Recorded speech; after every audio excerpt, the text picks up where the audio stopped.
Welcome to the Inner Athlete Podcast, where we discuss all things youth athlete development and youth mentoring. And we're back. Oh, magic of time, hey? Yeah. I've got Chris back again. We're just going to have a brief discussion in terms of what we think is going to be the trends in 2023 when it comes to youth athlete development. More so in Victoria, because that's where we're based. We're based in the southeast part of Melbourne. And I've got my thoughts on this in terms of youth athlete development and where we're going to see more investment, whether it's from the individual perspective or even from clubs as well. But I think from your perspective, especially when you see individuals that are on the other side of the fence when they're getting injured, what do you think is going to be happening in 2023 when we get back into sport after the break? Yeah, I think firstly, it's just great to see kids back playing sport and playing in activities that they love to do. I guess it's that we're wanting to encourage a good balance in their week with how much training they're doing and then leading into competition. And then we want the enthusiasm there, but we also want to make sure that they're not a bit like jumping out of the blocks after a couple of years of lockdowns. They're not just going crazy and then overloading what we'd call relatively deconditioned bodies. Which kind of happened this year, actually. Massively, yeah. So we saw quite an influx of just young juvenile tissue just not coping with load. And it's that whole telling little Johnny or little Susie that you just need a week off just to let things calm down, and then we progressively reload you again. And so you get back enjoying it, but we just need to have a bit of quiet time first. So as far as moving into next year, it's great that again so many diverse sports we have on offer too in this area, which is amazing. So we need to also be mindful of that. The times of year, the weather conditions, all comes into it as well. What sort of preparation can our kids do, knowing if there's an option for pre-season training? Some clubs, depending on what level the kids are at, but some clubs are introducing great measures where they might do like pre-season screening, so they get good baseline data on what a child is doing, and so they can track both through the season and maybe at the end of the season how they've performed. What goals have they then set through that season? So, and if it's, some strength training as well, hey, at the start of the season you were pushing or pressing X amount, and come the end of the season, this is what you're now doing. So I think that's a really exciting phase of where we're looking in the next coming years is this measurable data and using that information to good effect to try to find deficiencies, but pick on those deficiencies in a positive way, and help that child be better educated as to ideally improve compliance then to work into those areas too, so they know, hey, if I'm really working on that rotator cuff strength or that hamstring strength, I'm really, really helping to eliminate or greatly reduce the chance of me actually injuring myself. Yeah, and I think there's going to be a bigger upswing of parents investing in their kids' physical development. So I know for us, we've picked up 10, 11-year-olds, 12-year-olds or primary school age, from grades 4, 5 and 6 actually coming into the facility, and parents are willing to invest in that, in their physical health. They've started to see that the dispersion of bodies, especially when in team sports, is starting to get a lot wider. Like, we've got some kids that are really small and they're playing against kids that are 25 kilos heavier than them. Yeah. And I'm like, well, that's a big liability right there. So at least we have to get their strength up. So if they're playing a sport like footy, which is pretty prevalent around here, they're not going to get it. Well, if they go into tackle, they're going to have a little bit more confidence with the tackle. If you go into a tackle without having confidence, you're going to come off second best no matter what. So I think that's going to be really good. I think what happened was during the lockdowns and coming out of the lockdowns, there's a big upswing in people trying to get fit as well, but they kind of just did too much too soon, which was quite evident. And I think now that people that did too much too soon in last pre-season or off-season, now they're going to realise, maybe I need some support with this. So they're going to seek out whether it's a personal trainer, strength and conditioning coach, someone in that youth athlete development space to actually do it in a proper, methodical manner that will get them to peak to where they need to be for, I guess, the start of pre-season. Yeah, and look, the social media, the internet can be an amazing help for some individuals if they pick the right pathway, because there's a lot of misleading stuff out there too. So yeah, it is good that if your intention is to, be it if it's yourself or your child, that you're wanting to set the right pathway for, again, ideal development, then yeah, it is good to be knowing that you're going to a trusted place where, and I think what's important too is that some kids are not being tunnelled too much into a particular sport at an early age as well, so that they're still given the opportunity to express a full range of motor patterns, and they're working on the basics, things like speed, agility, endurance, but they're looking at pushing things, pressing things, pulling things in an even capacity, so that ideally their body type, as you said, everyone's different. They can then start to either work on where there may be some deficiencies, but they can also know too that they've got some really good capacity in other areas as well, and that's a good thing to pump the tyres up that way too. Yeah, and I'd say a lot of the kids that we do work with, they're really enjoying the strength training process, which is really good to see. And we also want to be able to set kids up so then they can actually continue this as a lifelong endeavour. Then the other topic we can talk about is obviously obesity in Australia. It just continues to skyrocket like crazy. I think there's a physical sport, or sport in general, there's great access to it. I think it's more than ever before. There's grants to sign up for clubs and get equipment and all that jazz. Yep. But we're still lacking the real tools there, and that's really having the support and education around, all right, how do I actually support my kid in actual development and whatnot. And I think there's going to be more and more coaches coming out, especially out of sports science. We've had a heap of interns coming through the door, whether they did that strength and conditioning level 1, or they're doing the sports science degree. A lot of them want to work with youth in the youth athlete development space. So there's going to be a lot more development. There's going to be a lot more there'll be a lot more funding, especially from sports teams. I'm hearing stories of some clubs are trying to get some interns coming in and whatnot in order to try and set them up moving forward, just because there's going to be a larger prevalence. And as sport participation, because it saw a big decline over COVID, kids didn't want to play, they felt self-conscious. Some felt that you hear stories of some kids that just haven't really gone back to school full time as well, so they've really struggled in that capacity. But as a result of all this, there's going to be a big upswing of the next 3 to 5 years in terms of participation in sport. There's going to be more and more parents going to continue to invest in the athlete development of their kids, which is going to lead to more stronger, more fitter, more explosive athletes, which therefore then some of the ones that are lacking are going to require that as well. So then there's going to be another upswing. So everyone's got to continue to chase the same thing in order to try and keep up with this growing trend over time. So that's where I kind of see this change shifting.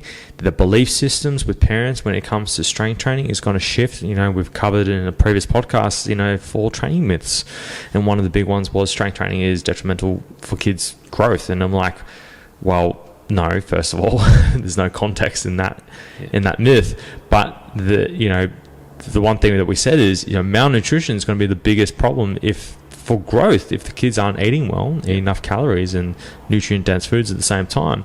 And that's going to be more detrimental than putting a barbell on their back. Yes, there is an inherent risk with strength training, but we can also eliminate those risks by getting them to move effectively and efficiently as well. So I think my perspective from a strength coach, I'm going to be biased towards this. There'll be more kids coming into it, which is really good to see. Parents are going to be investing a bit more into it. Clubs are going to be investing in a strength and conditioning coach. Part of a strength and conditioning page, there's 1,400 coaches and students on this one page. There's heaps of jobs going on at the moment as well. But I think deep down at the core, grassroots will continue to grow. And I think in parallel with the US system, with the US high school system as well, they have strength coaches. We're definitely seeing that in private schools. I hear about Haileybury, Brian Grammar, Mentone Grammar. A lot of these big powerhouse schools, they're investing in installing gyms, number one, and number two, getting a strength and conditioning coach or a high performance coordinator in there and running these programs for the kids. There's going to be a lot more investment at different levels, but obviously it depends on where you are specifically in that area. Yeah, and I think that what's so important too is that it's looking also at the psychological benefits of being given the opportunity to play sport. And again, it doesn't matter what level you're at, but it's just the fundamental of getting your body active and moving and allowing those endorphins to be, enriched, getting that fulfillment by playing alongside a teammate or, bettering your own performance. Like, so much of that just ties in so much with that person's developing psychological profile. So the more, again, we can see opportunities created for kids at any, from grassroots level right up to elite level, the better. And again, it's inspiring to see, again, the positive use of things like social media, where you see that weedy kid who's got no self-esteem starts going to the gym, starts working out. Fast forward a few months, all of a sudden they've got some bulk about them. And what are they doing? They're strutting. They are, so full of confidence again, and that self-esteem just explodes. So, we want it to be inspiring. We want the sense of physical activity to not be onerous, not to feel like it's a chore. We want it to be something that it allows you to set goals. And then to be, again, around like-minded people is another amazing thing as well. You just see that team camaraderie come to the fore when you've got a great coaching structure, you've got the right values in place at club level, that they're the best environments to be in.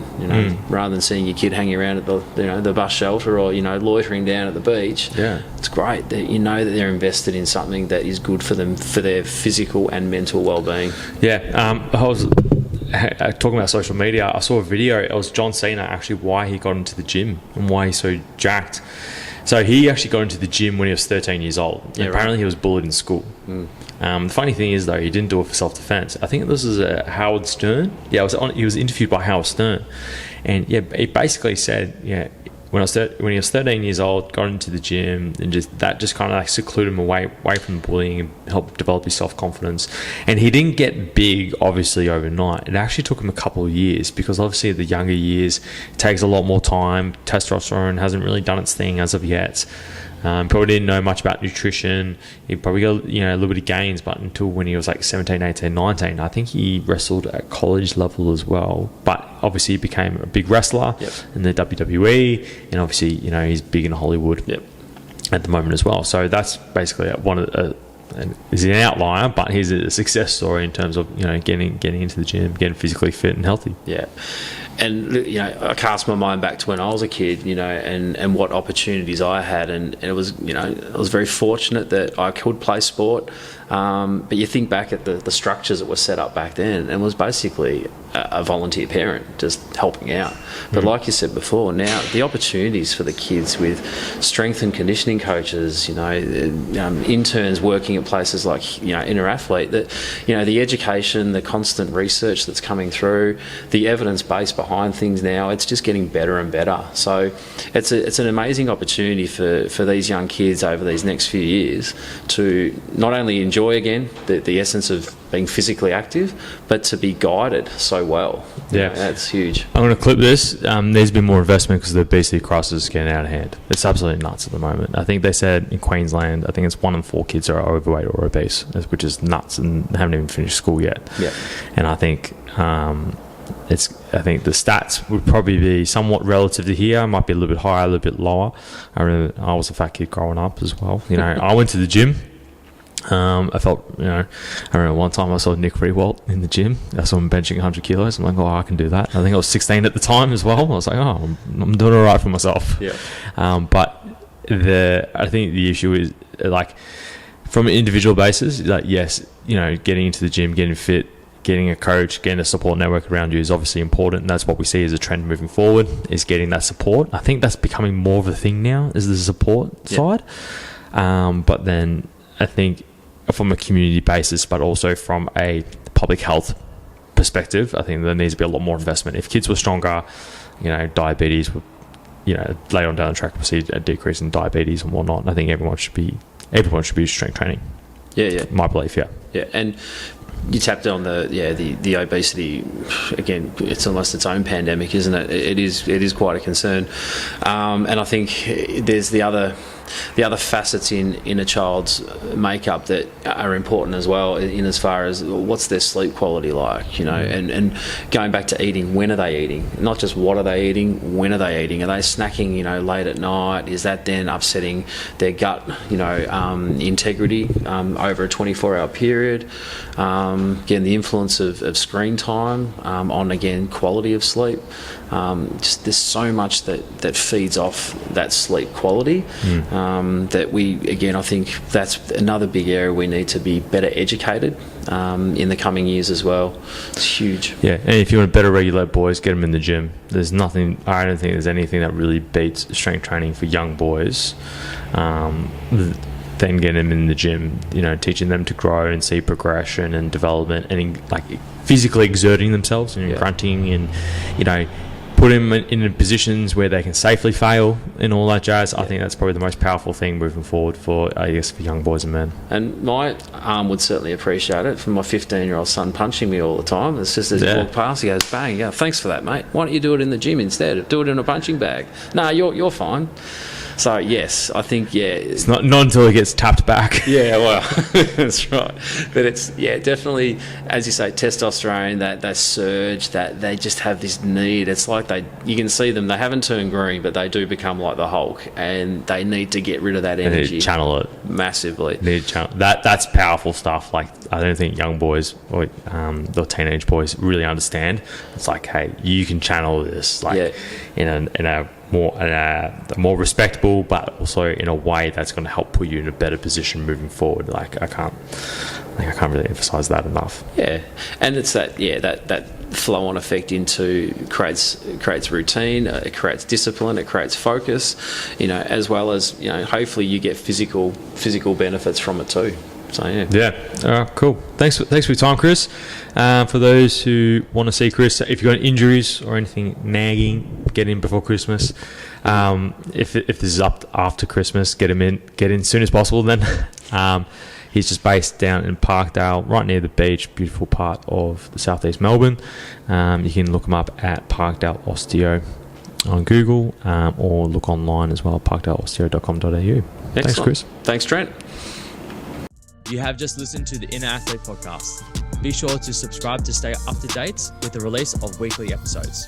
Be sure to follow us on Facebook and Instagram to get great tips on all things youth athlete development and youth mentoring.